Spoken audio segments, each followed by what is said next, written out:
Good morning dear students, তোমাদের আবার প্রত্যেককে টক ইংলিশ টুডের পরবর্তী ভিডিওতে পরবর্তী ক্লাসে সবাইকে ওয়েলকাম জানাই। তো আগের দিন আমরা ইডিএম দিয়ে স্টার্ট করেছিলাম। খুব বেসিক কিছু ইডিএম আমরা বলেছিলাম যেগুলো খুব ইম্পর্ট্যান্ট এবং যেগুলো একটা সেন্টেন্সকে ইমপ্রুভমেন্টের জন্য বা তোমার বাক্যটাকে সুন্দর করতে সহায়তা করে। তো আজকে এই ভিডিওটারই এক্সটেনশন, এই ভিডিওটারই আগের ভিডিওটারই বা আগের ক্লাসেরই পরবর্তী পার্ট এটা। এখানেও আমরা আরও কতগুলো গুরুত্বপূর্ণ ইডিয়মস নিয়ে আলোচনা করব, যে ইডিয়মগুলো খুব ব্যবহৃত হয়। নানান ক্ষেত্রে তোমরা এই ইডিয়মগুলোর ব্যবহার দেখতে পাবে, চারপাশের মানুষজন ব্যবহার করছে, এবং তোমরাও যদি তোমাদের কথার মধ্যে এবং বাক্যে এই ইডিয়মসগুলোকে ব্যবহার করতে পারো ঠিকঠাক সেন্টেন্সে, তো সেটাও খুব ভালো হবে। তো চলো একদম শুরু থেকে শুরু করা যাক। তো আমরা পরবর্তী কিছু ইডিয়মস নিয়ে আলোচনা করি। এই ইডিয়ম নিয়ে আলোচনা করার পর আমরা এই ইডিয়ামের টপিকটা মানে এই পার্টটা এখানে শেষ করব। তারপর আমরা সোজাসুজি গ্রামারে ঢুকে যাব। তো আমি পুরো একদম বেসিক থেকে গ্রামারগুলো বোঝাবো। প্রথমে আমরা টেন্স কী এই ব্যাপারগুলো দিয়ে শিখবো, সেটা আসতে চলেছে নেক্সট ভিডিওতে। তো আজকে পরবর্তী ইডিয়ামের ক্লাসে আসা যাক। ফার্স্ট, 1 নম্বর, প্রথমটা কি বলেছে দেখো, গিফট অফ দ্য গ্যাব। এটার অর্থ কি? It's means ability to speak eloquently, খুব সুন্দর বা একজন প্রভাবশালীর মতো কথা বলার ক্ষমতা। এটার একটা এক্সাম্পল হতে পারে, he has the gift of the grab, so he can convince anyone easily. সে এত সুন্দর কথা বলতে পারে যে যে কোনো কাউকে খুব সহজেই মানিয়ে নিতে পারে বা বুঝিয়ে নিতে পারে, কাউকে কনভিন্স করে ফেলতে পারে। Second, see eye to eye. এটার মানে হচ্ছে বি ইন ফুল এগ্রিমেন্ট, কারোর সঙ্গে সম্পূর্ণভাবে একমত হওয়া। The teacher and the students see eye to eye on the issue. এই বাক্যটাকে তোমরা এক্সাম্পল হিসেবে ধরতে পারো, অর্থাৎ শিক্ষক মহাশয় এবং ছাত্ররা এই একটা ব্যাপারে একদম সম্পূর্ণভাবে একমত হলো। সি আই টু আই, একদম তোমরা মনে রাখবে এই কথাটাকে, এবং তোমরা খাতায় নোট ডাউনও করতে পারো। থার্ড, 3 নম্বরেরটায় চলে এসো, sit on the fence. It means to remain neutral, অর্থাৎ একটা নিরপেক্ষভাবে পজিশন নেওয়া বা কোনো পক্ষই না নেওয়া। Example, he is sitting on the fence instead of supporting any side. সে কোনো পক্ষকেই সমর্থন করছে না, he is sitting on the fence, অর্থাৎ সে কোনো পক্ষকে সহায়তা না করে একদম মাঝামাঝি অবস্থানে রয়েছে। Next one, to flog or beat a dead horse. It means to attempt or to do the impossible. অর্থাৎ একটা ফলহীন বিষয়, যে চেষ্টাটা কোনোদিনও ফলপ্রসূ হবে না, সেই বিষয়টা নিয়ে অযথা চেষ্টা করে সময় নষ্ট করা। যেমন একটা সেন্টেন্সের এক্সাম্পল দিচ্ছি, discussing this matter again is just beating a dead horse.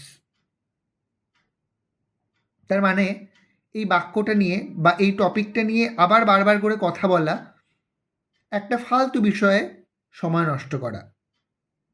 বুঝতে পারছো তোমরা প্রত্যেকে? তো তারপরেরটায় চলে এসো। Next, number 5, blessings in disguise. এই কথাটা তো খুব কমন, আমরা অনেক ক্ষেত্রেই সাধারণ কথার মাঝেও এই কথাটাকে ইউজ করি। এটার মানে হচ্ছে ছদ্মবেশে আশীর্বাদ, বা আপাত দৃষ্টিতে কোনো কিছুকে তোমার খারাপ মনে হচ্ছে যেটা দেখা গেল পরে ভালো, বা তুমি একটা কিছু করতে চাইলে সেটা ঠিকঠাক হলো না, কিন্তু পরে গিয়ে বুঝলে ওটা ভালো ছিল। It was a blessings in disguise. Example, failing in the exam was a blessing in disguise for him.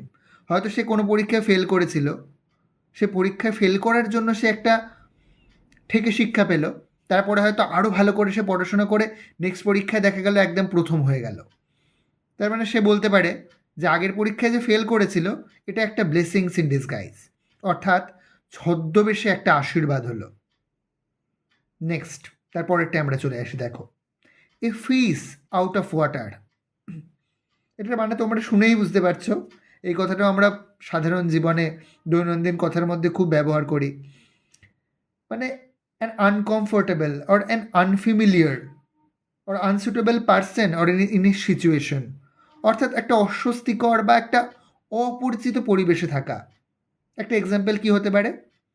He felt like a fish out of water at the party. হয়তো তোমরা একটা পার্টিতে গেছো যেখানে গিয়ে তোমাদের একদম ভালো লাগছে না, তোমরা একদম মানিয়ে নিতে পারছো না পার্টিটার সঙ্গে। তোমরা বলতে পারো you are feeling like a fish out of water. Next, at the drop of a hat or dime. It means without any hesitation. অর্থাৎ সঙ্গে সঙ্গে বা এক মুহূর্ত দেরি না করে। এটার একটা সুন্দর বাক্য এক্সাম্পল হতে পারে, she agreed to help at the drop of a hat. সে এক মুহূর্ত দেরি না করেই সাহায্যের জন্য এগিয়ে গেল। তোমরা এই শব্দটাকে একদম মনে রাখবে, মাথায় রাখবে এবং তোমাদের নানান দৈনন্দিন জীবনের মধ্যে ব্যবহার করবে এই ইডিয়ামগুলোকে। যদি ব্যবহার করো তাহলে বারবার করে সেগুলো তোমাদের মনে থেকে যাবে। Next, hold your horse's. এটার মানে ধৈর্য ধরো, তাড়াহুড়ো করো না।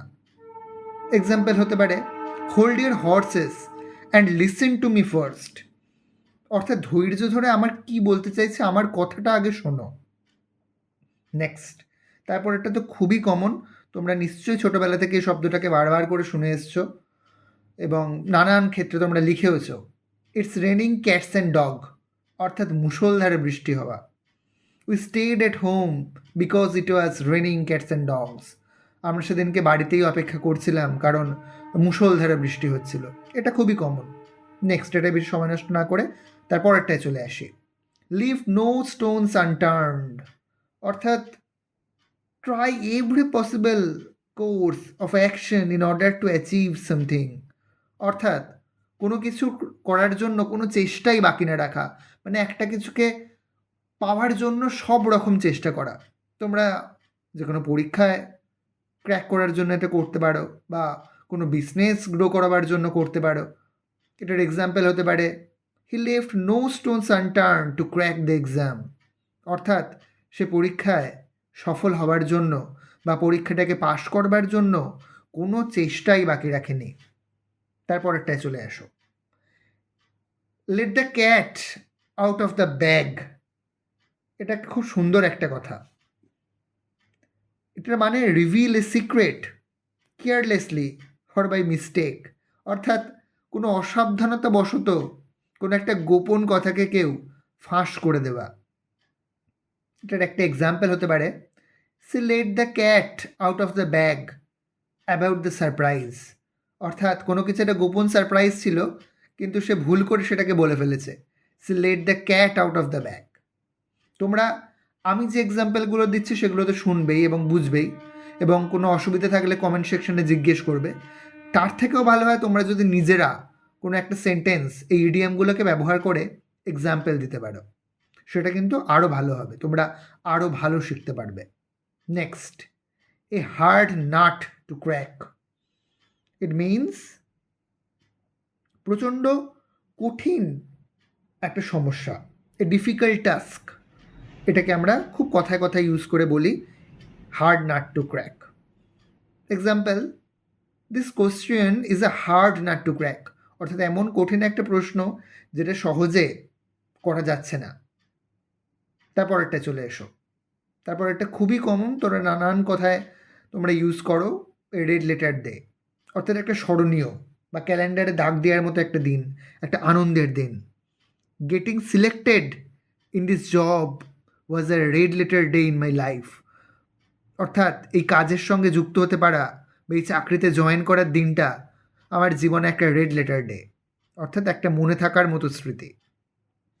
Next, add fuel to the fire. It means making a thing worse or worsening the difficult situation. ধরো একটা খুব খারাপ ঘটনা ঘটছে বা কারোর সঙ্গে কোনো ঝগড়া চলছে, তোমরা সেখানে কেউ এমন একটা কেউ কথা বললো ঝগড়াটা আরও বেড়ে গেল, বা কোনো একটা খারাপ সিচুয়েশান ছিলই সেটা আরও খারাপের দিকে চলে গেল। কোনো পরিস্থিতিকে আরও খারাপ করতে আমরা এই কথাটা ইউজ করি। এটা add fuels to the fire বা দ্য ফ্লেমস। ফ্লেমস মানে তোমরা জানো আগুনের শিখা। এটার এক্সাম্পল কী হতে পারে? এটার এক্সাম্পল হতে পারে, his rude comment added fuel to the fire.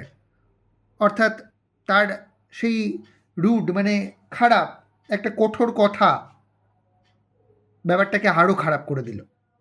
Next, Cry over spelled milk. It means to complain about a loss from the past or feeling sorry about a mistake that cannot be changed or rectified. মানেটা তোমরা বুঝতেই পারছো যে যেটা আর বদলানো যাবে না সেটা নিয়ে অযথা বারবার দুঃখ প্রকাশ করা। এটাকে বাংলায় বা সংস্কৃতে একটা কথা আছে, কথাটা হচ্ছে গতস্য শোচনা নাস্তি, অর্থাৎ যে জিনিসটা অলরেডি হাতের বাইরে চলে গেছে, যেটা অতীত, সেটাকে নিয়ে আর ফালতু কান্না করো না। এটা গীতাতেও খুব শ্রীকৃষ্ণের একটা অন্যতম বড় একটা উপদেশ। ধরো তোমরা জীবনে কোনো পরীক্ষা ক্র্যাক করতে পারোনি বা আগের কিছু খারাপ ঘটেছে, সেটাকে নিয়ে হাপিত্তেশ করে যদি পড়ে থাকো তাহলে সেটা তো আর ফিরে আসেও না এবং ভবিষ্যৎটাও ভালো হয় না সেটার জন্য অযথা কাঁদলে। এটার বাংলা প্রবাদ বাক্য বলে অরণ্যের রোদন, বা there is no use crying over a spilled milk now, অর্থাৎ যে জিনিসটা চলে গেছে সেটার ওপর অযথা কান্না করে আর কোনো লাভ নেই। Next, through thick and thin. এই কথাটা তো বর্তমান জীবনে নানান ক্ষেত্রে ভীষণ ব্যবহার হয়, তোমরা কথাটাকে একদম মাথায় রাখো। সেটা হচ্ছে ভালো মন্দ যে কোনো পরিস্থিতিতে কারোর সঙ্গে থাকা। True friends stay together two thick and thin, অর্থাৎ যারা প্রকৃত বন্ধু হয় তারা বিপদে আপদে ভালো মন্দে যে কোনো পরিস্থিতিতে সব সময় পাশে থাকে। থ্রু থিক অ্যান্ড থিন, অর্থাৎ to support under all circumstances, যে কোনো ঘটনাতে সবসময় সাপোর্ট করা। Next, to end in smoke, অর্থাৎ কোনো ফল না পেবে কোনো কিছু শেষ করে যাওয়া। To come to nothing or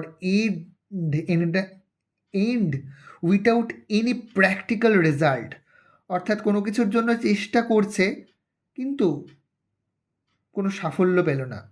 যেমন all his effort ended in smoke, অর্থাৎ সে কোনো কিছু পাওয়ার জন্য অনেক চেষ্টা করেছিল কিন্তু প্রত্যেকটাই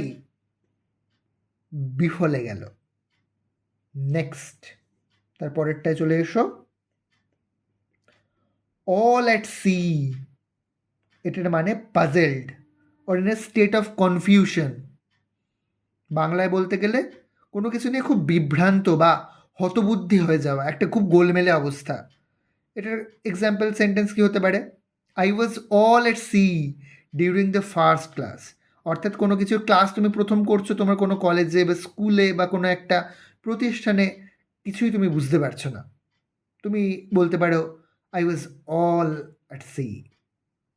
নেক্সট এবং দ্য লাস্ট ওয়ান, আজকের জন্য এটাই লাস্টেরটা কী রয়েছে?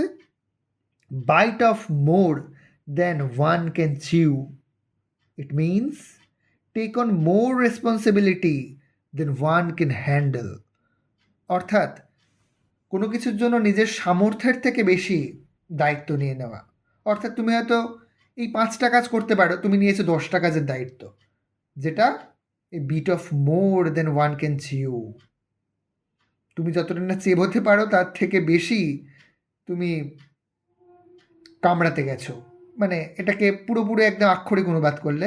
কিন্তু তোমরা একটা জিনিস মাথায় রাখবে, ইডিয়ামগুলোর আক্ষরিক অনুবাদ করবে না, মানে বাক্যটা কী রয়েছে সেটা দেখে অনুবাদ করলে প্রকৃত অর্থে ভালো বাংলা হয় না। প্রত্যেকটার আলাদা করে বাংলা থাকে এবং বাংলার সৌন্দর্য রক্ষার জন্য সেটা গুরুত্বপূর্ণ। এটার এক্সাম্পল কী হতে পারে?